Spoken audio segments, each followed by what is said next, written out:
This pastor just pleaded guilty to child sexual abuse. Robert Morris admitted in court to indecent conduct with a child tied to allegations from more than 40 years ago in Oklahoma. The plea happened on Thursday in Osage County. His sentence, 10 years in prison, but all except 6 months are suspended. That means Morris will serve a mere 6 months behind bars and the remaining 9.5 years on probation. He's also required to register as a sex offender and pay his victim $270,000 in restitution. Robert appeared in court with his wife, adult children, and their spouses by his side. Immediately after sentencing, Morris was taken away in handcuffs to begin his 6-month sentence. The survivor, Cindy, says that the abuse started in 1982 when she was just 12 years old. Robert, then a traveling evangelist, stayed with Cindy's family in Hominy, Oklahoma. She says the abuse lasted until she was 16 years old. In a 2014 sermon, Morris admitted to being immoral as a young man, but he never revealed that his victim was only 12. When the allegations surfaced in 2024, Gateway Church at first denied Robert had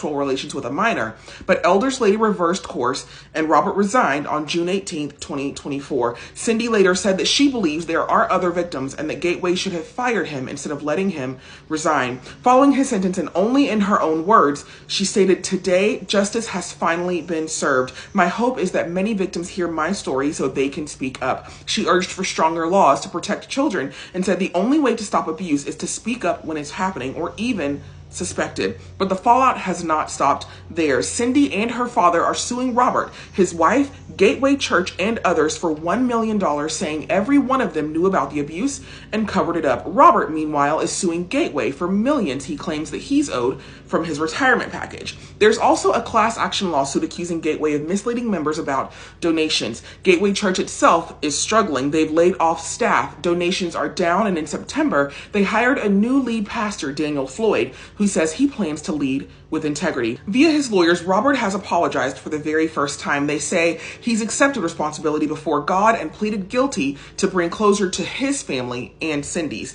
He's asked his attorneys to apologize to her directly and said that he hopes the sentence gives her family peace. His lawyer said that Morris is at peace with jail and probation and even sees it as penance for his crimes. Is it, though? Is 6 months in prison justice for 4 years of abuse? Let me know what you think in the comments and follow for more.